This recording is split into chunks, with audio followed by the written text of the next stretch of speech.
I don't know if you're gonna believe me, but I just recorded probably over an hour worth of video and it didn't record. I got the first 5 minutes and the rest of it gone. It might have been a blessing in disguise because it was very long-winded and I was very distracted, but yeah, disappointing. So we're gonna try again. It's already after 3 o'clock in the afternoon on April 22nd, Saturday. But we're gonna go ahead and try to, this one will probably be rushed. And I apologize for that, but I don't have time to go through everything like I did last time. But let's go ahead. My name is Savannah. Welcome or welcome back to the Sewlivi Dyes Yarn podcast, where I don't really dye yarn anymore. But that's okay. Yeah. All right, so you can see here, I am wearing my finished Vesper sweater. This is a design by Devin Ventry of Knitty McPurley. It should have been released this weekend, but the testers needed a little bit more time. So it will be, I think, released next weekend.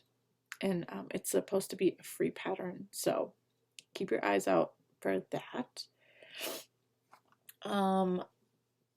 Let me tell you about the sweater a little bit.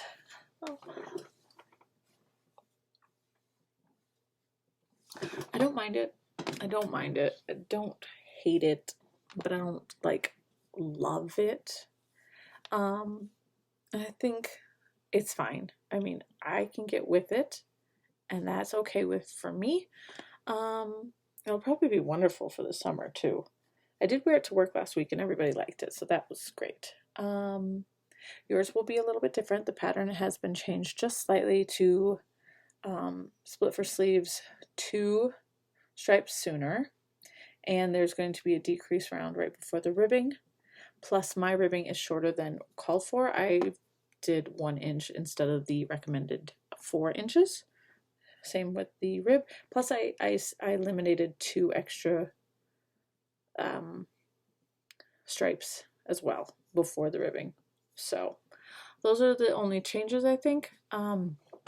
It is mohair and fingering weight yarn, like a sock weight yarn that you can do. You don't have to use mohair. You don't have to even use any kind of lace. You could do all fingering weight if you wanted to. Not a big deal. You're not changing needles between the stripes, so it is all the same needle. So you can do what you would like. If you do want to do like I did and use different colors, you're going to need more than 20 grams for each color. I did list how much I used. All my information is on my Ravelry for yardage for yardage that I used, but I do recommend that you find scraps in your, if you want to do this like I did, find scraps. You need at least 25 grams for the first maybe 2 or 3 color, these ones right here. Everything else you're going to need over 25 grams. And my yellow one, my yellow skein was 29 grams and I had 0.3 grams left. It was such a tiny little thing. I thought I was going to end up, it was yarn chicken. I was worried I would not be able to finish the stripe on one of the sleeves. But I did. I managed. So it's a drop. As you can see, it's a dolman style batwing sweater. It's wide. Again, if you do as the pattern has been updated, you will split sooner, which means that you will have a little bit more cinched in waist, especially if you do the decrease before the ribbing. You'll have more of a cinched in waist than I do. Mine is pretty wide, but that is okay. It looks good when I tuck it into pants, actually, so I don't mind it there. What else? I don't know what else. I used 1.5 balls of 50-gram mohair, 50-gram skeins.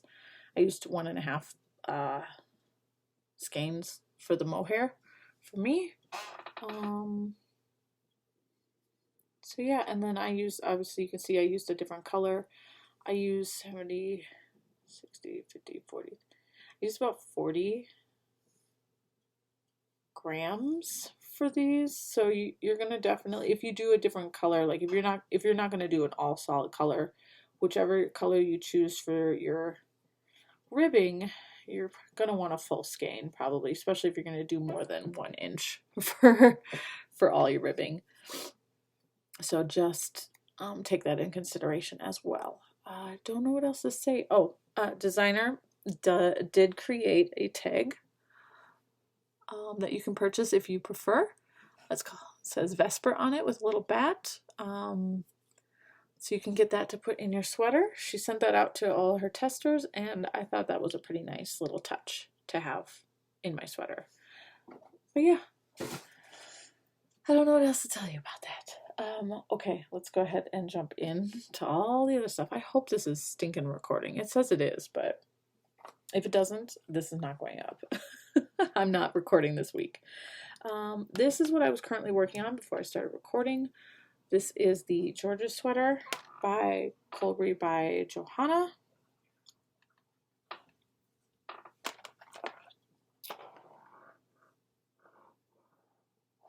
It is a open back sweater that you use these ends, and you can tie a big bow. So I'm working on one of the ties, and then I got to pick up and knit the other tie. So yeah, and then I got to do the sleeves, and then the I-cord. There's like an I-cord edging that goes all the way around everything. I think it's supposed to go around the ties too, but I am not going to do that. I will go from,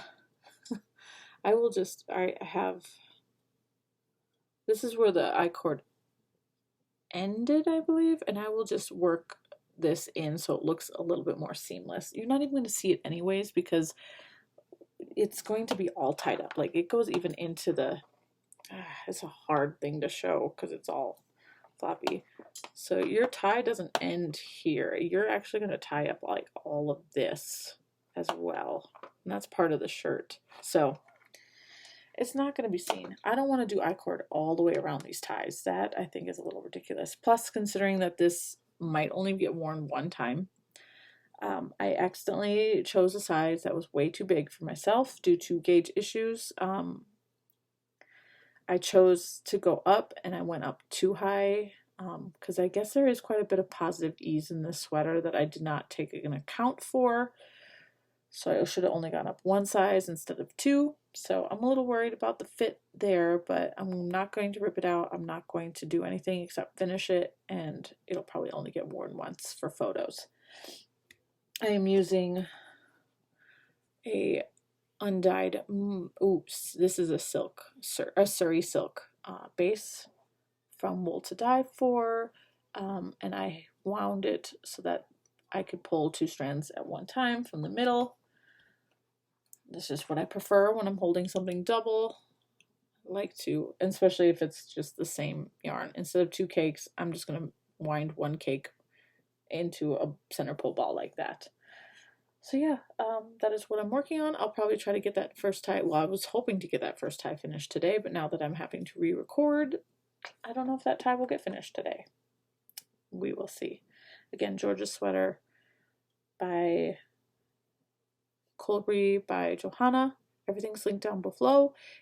And I linked to Ravelry. If you cannot go and use Ravelry, I apologize for that. But I also put the name of the pattern and the designer's name so that you can just Google search and possibly get their website, like if the designer has their own website. And just like last time, I forgot the other finish. I had another finish and I forgot to mention. I finished my what is this, the Luca hat by Paula Strict or Paula M, but the designer's name is Suzanne Mueller, but she goes by Paula Strict on Ravelry, no, on Instagram, and then Paula M on Ravelry, I believe, or it says Paula M on the thing. Anyways, this is a crocheted project. It's using what is this, Wool in the Grain Raffia. This is the Desert Palm colorway, and it is 100% paper. And then we got this is, I like this. That was funny. So yeah, I made the smaller of the two sizes because the smaller size uses one, I don't even know what it's called, one little cone, but it's not on a cone of this yarn. And then the bigger size is, they call for two. This is how much I have left of the yarn. It is crazy, and it is definitely wants to fall apart. Like, that ball wants to fall apart.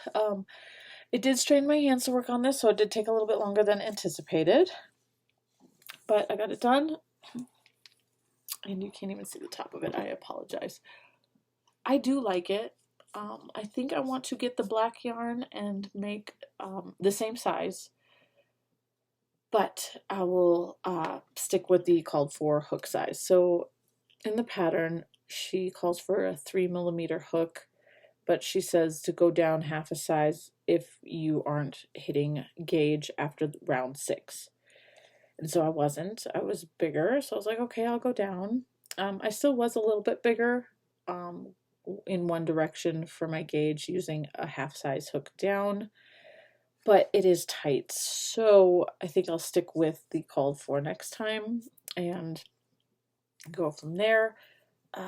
What else did I want to say?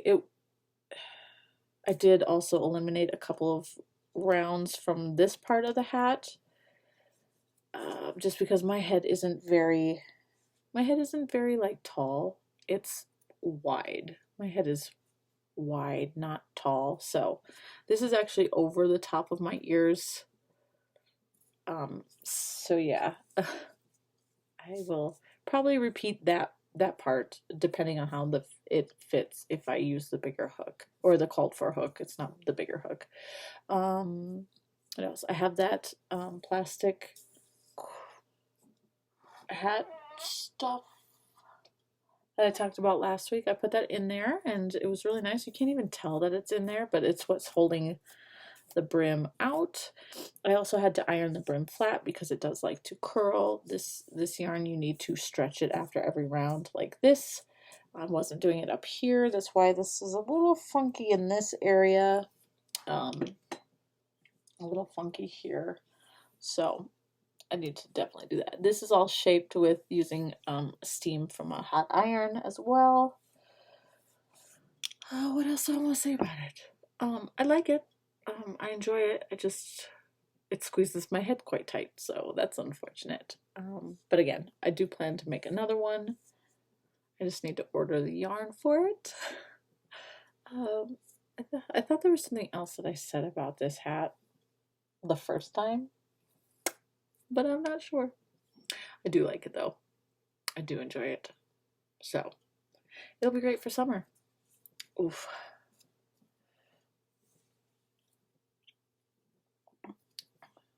Yeah. I definitely enjoy it.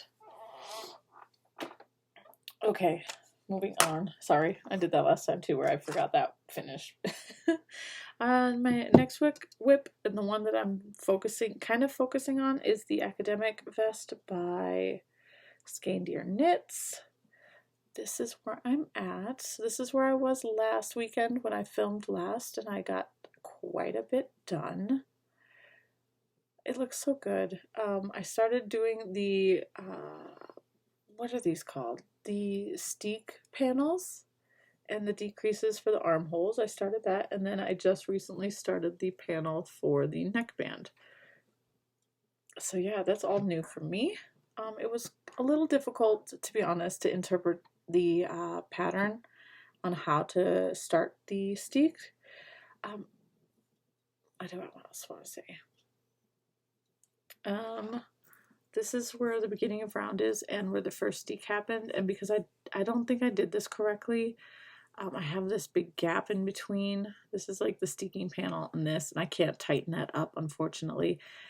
So I'm not sure if that's exactly where I was supposed to start the panel, like at the beginning of the round, but I did. I just went with it. I managed to have the correct number in between each panel, so And I also got to the point where I was, instead of stopping here for changing like my colors, I'm actually going through the panel, the steek panel, and then changing colors here. And it is, as you can see, it is doing a lot better than it was down here. So yeah, that was a little tricky. This armhole panel looks a lot better. And then I barely have much of a start on the neckband, but that one also is a lot better. I'm only doing decreases right here, so I'm going to have to put this on a shorter cable soon, since I'm doing these decreases. It's getting a little tight. But yeah, I've also gone all the way through the chart, the colorwork chart, so I'm repeating now, and I am doing another set of these little froggies, or that's what I'm calling them, these little frogs. So yep, that's where I'm at up here. Just got the little mouth done. So yeah, it's not long. I'm hoping to have this finished, or at least close to finished by next weekend. This is my yarn. So I'm knitting a size smaller than what I normally wear. Plus my gauge is off, so it means it's going to be even smaller than that. I'm hoping for the best, but I was limited with how much yarn that I have. So if I can't wear it, my daughter will.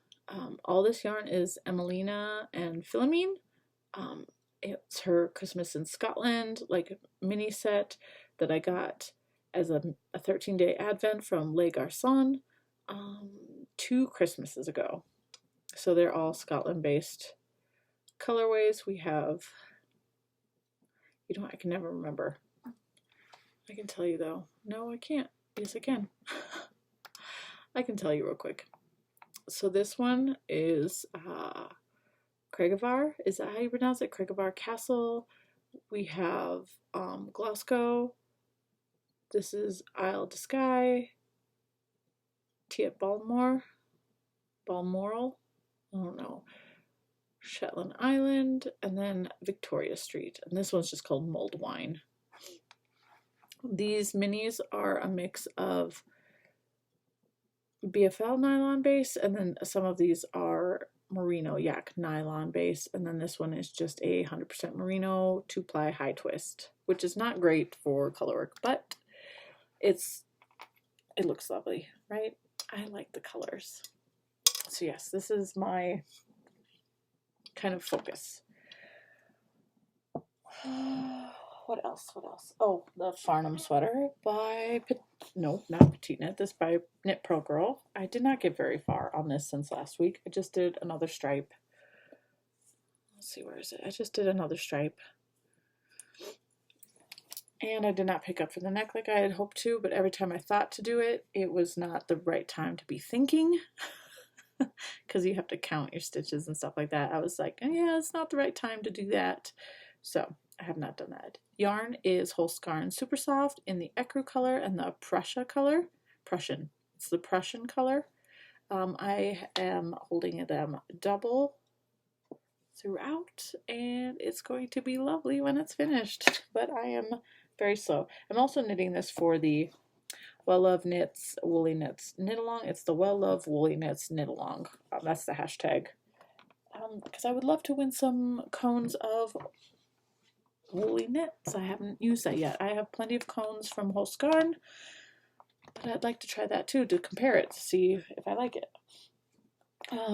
Okay, so that's all that I've worked on, like other than my half and half triangles wrap by Pearl Soho, which is in my purse. I did make a swatch today. This swatch is using yarn that I showed last week, right here. So right here we have, this is Linen Quill by Pearl Soho. It's the Bird's Egg Blue, which is, it's a Highland Merino Alpaca Linen blend. I do like this yarn. It's in my half and half triangles wrap, different colors, but I figured it'd make a lovely shirt, like a garment. Yes. Look at my nails kind of match too, even though my nails are supposed to be like a pale green. They're pretty much matching. And then this is Knit Picks Shadow Lace in the Cobweb colorway. So it's just it's a merino silk lace weight. It's not a mohair or anything like that. And I'm holding them double. for the Shore Tea by Ann Bensel. So this is still a little damp, but I think I can pull it off soon. I haven't measured. I should have measured it before I washed and blocked it, but I did not, so that's unfortunate. But it's okay because at the bottom here, I cast on using the called for needle, and I could tell almost immediately after like the first 2 or 3 rows that it was not going to work because I cast on 30 stitches and I needed 21 stitches per 4 inches, and the 30 stitches was exactly 4 inches. So I was like, that's not going to work. So I went up a needle size. I went to, so the call for was a 3 millimeter needle, which is a 2.5 US, right? I think so. It's not on this gauge. Is it on this one? 2.5. Yeah, 3 millimeters is 2.5 US. So I went up to a US 3, which is a 3.25, and it still wasn't good enough. I could tell. So I went up to a 4 or a US 4, 3.5 millimeter for up here. And this looks better. I like the fabric a little bit more, but I'm not sure. I have not checked gauge yet. It probably won't be 21 stitches. So I'll have to check my gauge and then pick a size based off of my gauge, because I don't think I want to go up. Let's see. Yeah, they don't have a US 4.5, so I don't think I want to go up to a 5, a US 5, or a, well, it's only a 3.75. Maybe. We will see. But I think this fabric up here, this gauge, looks pretty good, so we'll see. We will see. That's actually all of this. I put a piece of thread. I don't know if you can see that. Oh, focus. I don't think it's going to focus. There's a piece of thread in there, so everything above that thread is with the US 4. So I just got to figure out how to count my stitches around this lace work. Anyways, so that is the plan to start that soon. What else? Oh, I got... All right, that's it for that kind of talk. I have yarn acquisition and then fabric acquisition. So I got my Ploutalopi. I ordered this from alafas.is. It's in Reykjavik, Iceland. I like to order directly from them just because I like to get mail from different countries. It's just fun. There's nothing else in this box, unfortunately, so there's no information on the actual wool or yardage or anything like that, but I know all that information is on the website, so if you are interested, you can go check. But I ordered 6 plates of Ploutalopi.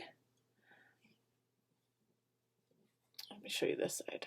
So Ploutalopi, it looks like there must have been rubber bands holding these together, because the top 2 have that, but none of the other ones do, I don't think.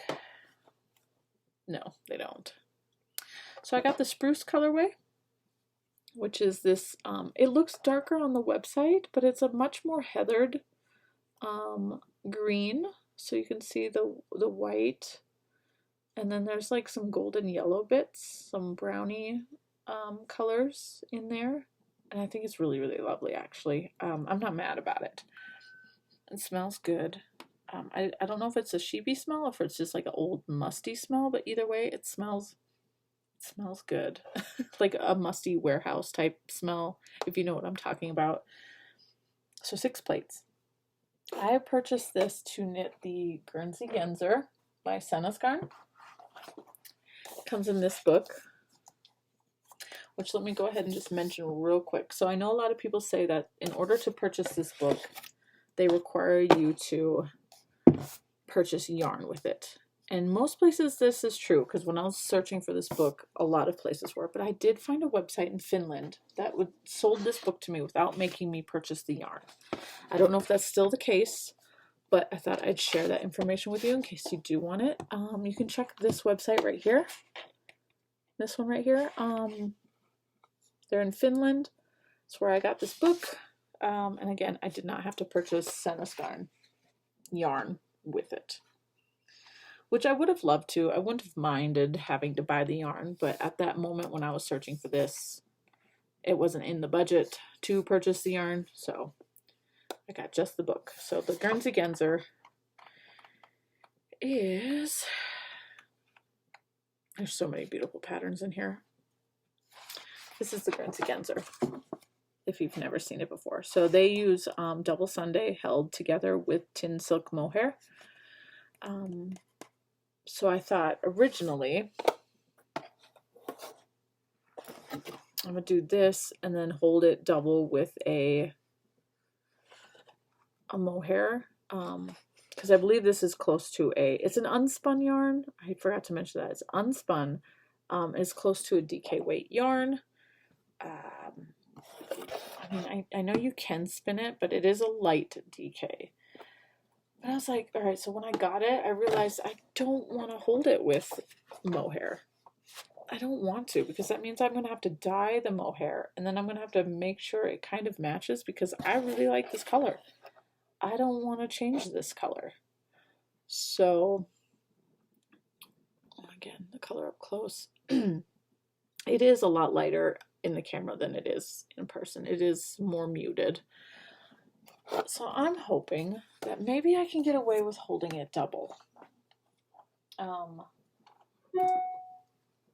This one that I wear all the time, this is the Miles shirt jacket by Ozetta. This is Plotalopi held double, and I use 6 plates to make this. Granted, it's all over stockinette stitch, so I don't know if that makes a difference, considering this pattern is a Guernsey Genzer. It's, you know, got cabling and moss stitch and ribbing. So I don't know if 6 plates will be enough, but I suppose I could always order more. But I think I want to hold this double to make that. So yeah, that is the only yarn that has come in so far. I still have like 3 different purchases that I still need to receive. One Wool Warehouse, Full Skarn, and About Strings. So yeah, that was that. And then the other purchase I got was fabric. So I'm not going to go into as far depth as I did the first time I talked about this, because thankfully I'm already 27 minutes in and I'm almost done already. So that tells you something, where I filmed for like over an hour. Again, I was highly distracted last time. So yes, purchased more fabric from Fabric Wholesale Direct. Sorry, my computer keeps trying to go to sleep.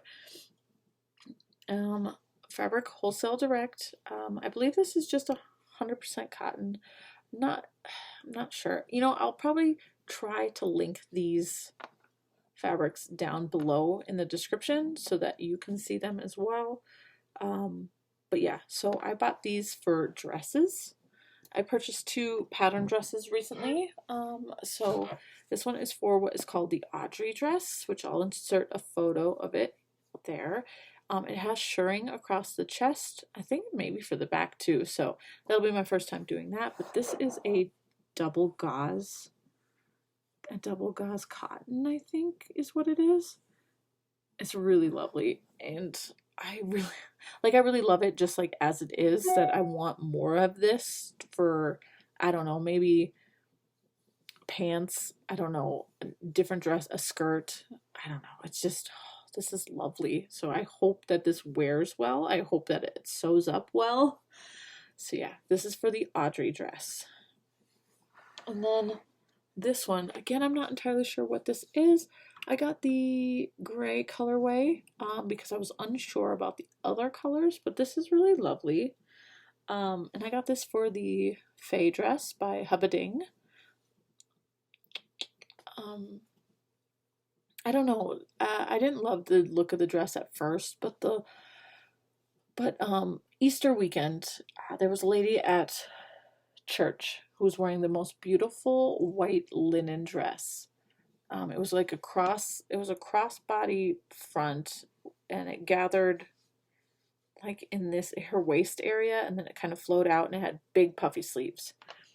absolutely gorgeous. So I asked her where she got it, and she said that it was a thrifted dress. So there was that. I was like, oh. So I scored the internet for a pattern that looked similar, and I found a couple, but the Faye dress by Hubbarding just kind of looked the best. I mean, it's not exactly a match. Like, it's probably less of a match than some other ones that I found, but for some reason, I really like the look of it, so I'm going to use this for that. So, and the only reason why these haven't been started yet is because I decided to go ahead and send the patterns to a PDF plotter. I didn't want to have to print out everything and then trim it and then tape it together and then cut out the pattern that way. So I was like, I'll just send all these to the PDF plotter and make it easier for myself. And that way I can just go and purchase some of... Oh, I don't know what this stuff is called. Ooh, I just ripped it. Dang it. Just ripped it. Do I have tape on my desk?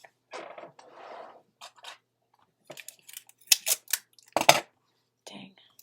Alright. Hopefully that'll work. But I had some of this in my stash. And it's like this, you get it in the interfacing section. I don't know what it's called. I really wish I knew what it was called, but it's like just a soft, thin material, and you can trace your patterns out on it, and then use this to pin to your fabric and cut, which I really like this idea. So this is for a different shirt pattern, but yeah, I'll probably just get some of this. That way I can trace my size and then cut it out from there. These are easier to store, and yeah, so once you have a cutout pattern, it's really hard to store. But if I can keep the whole, it's like an A0 size piece of paper. If I can keep that intact, all I have to do is roll it up, put a rubber band on it, and then stick it here in this corner. But once the pattern's cut out, then it's a lot more difficult to store. So yeah, that is what's going to happen. I did rant a little bit about this funny little story that happened to me last week, and I'll try to say the story better this time. I did a horrible job saying this, but when I was purchasing fabric for the pants that I recently made, there was a little blog post below the fabric listing for the Clyde work pants by Elizabeth Suzanne Studio. I've heard of these pants before. Wasn't interested in them originally, but I was like, okay. But I was reading the blog posts, and I was like, okay, maybe I can make these pants. And it said that the pattern was a pay what you can style. And I was like, oh, cool.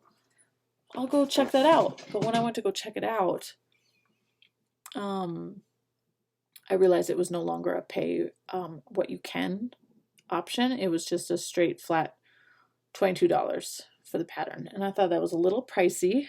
I don't think I've paid more than $16 for a pattern. And even that to me is a little pricey. So I was like, okay, we'll just let it go for now. We're not going to worry about it. And then I got an email a couple days later, because I guess I'm on her newsletter list for Elizabeth Suzanne Studios. I'm on her newsletter for some reason. And so I was like, why am I getting this email? So I open it, and it was a pre-order for the Clyde work pants, but pre-made, like she makes them. It was a pre-order for the pants already made, and she was selling them for $288. And I was like, holy crap, I guess $22 is not that bad. And then what's funny is later that same day, I follow this Reddit, like this subreddit forum called Craft Snark, which it's kind of funny sometimes, but somebody went on and talked about the Clyde work pants pattern, and they were shocked to see that the pattern had gone up in price. So I guess this must have been a relatively new price adjustment from whatever it was before to $22. So I was like, dang. But these pants have been in my mind for a while, and I decided to go ahead, and I have a file on my computer that I save all of my sewing patterns to, And so I was like in there the other day looking just to see if maybe I had gotten the Clyde work pants in the past, but I didn't see it. Like I saw the skirts I've purchased, I've seen the kids' clothing that I've purchased, other things that I've gotten, and I was like, okay, well, I guess I didn't get the Clyde work pants. It wasn't until like a couple days later I had gotten the fabric for the dresses, and I was like, okay, we're just going to send the patterns to the plotter. And I was like going into my file, like my folder of sewing patterns, because I was like, well, let's throw in another one just in case, so I have it. And guess what I found? The Clyde work pants. I had purchased it or got it for free, or I don't know what, back in September of last year. I don't remember. And it was so funny because it wasn't there the other day when I was looking. I completely must have overlooked it and just didn't see it. But yeah, it was there. So I sent that right on over to the PDF plotter. So hopefully those patterns will be here sometime this coming week and I can start on the dresses. I'm not sure about the pants yet. I do have the more polyester twill I could use, but I'm going to be honest, I don't love that material. I did wear my coral pants. I don't know if I showed them last time, but I made a pair of pants using the coral color in the polyester twill. And one of my coworkers thought it was a pair of scrubs because the fabric has like a sheen to them. And I was like, yeah, I need to just stick with what I love. And what I love is linen. I love linen for pants. I don't think I would actually mind them in this fabric. Again, I'm not sure. I think it's 100% cotton, but I really think they'd look really nice in this kind of fabric too and be comfortable. So we're gonna wait for that, but I'll probably end up having to order some more fabric for those pants because I think that'd be really nice to have a pair. I don't know what I'm gonna do with the polyester twill. I have a copper color and I have the beige color. So I don't know if I'm going to make more wide leg trousers with those or what I'm going to do with those. I don't know yet. But yeah, I thought that was a funny story. I was really shocked to find that pattern in my stash already. Like, what? You weren't there 2 days ago. Other big news that is coming up in my family's life that is kind of awesome. My daughter is starting her journey with braces come Wednesday. We're both very excited, but also very nervous about this experience. She's going to go in on Wednesday to get spacers, and then she's going to go ahead and do an expander for a little while before she gets the actual braces, I believe. I'm not entirely sure the timeline yet, but I'm excited to be able to get this done for her. She has kind of the same situation that I did when I was younger, but I didn't get braces until I was in my 20s, and then I had to have my jaw broken and brought forward. So, I had a whole surgery to have my lower jaw fit my upper jaw. So, I don't want that for her. If we can fix that with just doing an expander and braces, that's great. So yeah, that's super exciting and also very scary at the same time. I don't want my daughter in pain, but I know that there's pain involved with this. I am trying to prepare her as best as I can without scaring her. But I told her that when I can prepare myself for pain, then when the actual pain happens, it's usually not as bad as I imagined or anticipated. So for me, that helps me a lot. So I'm hoping that maybe she's got the same mentality, she might have the same mentality towards it and be like, okay, there's going to be pain involved with this. I can get through it. I can handle this. And then when the time comes, the pain isn't nearly as bad as... That's how I work it up for when I get piercings or a tattoo or any kind of thing like that. I'm just I always worry that it's going to be the worst thing I ever feel, and then it's nothing. So, so yes, we were very happy about that. So, exciting news. Other than that, nothing else is going on. We're almost done with the school year, which is super exciting. And yeah, I'm grateful that this is only 40 minutes. Let's see. I will talk to you guys next week.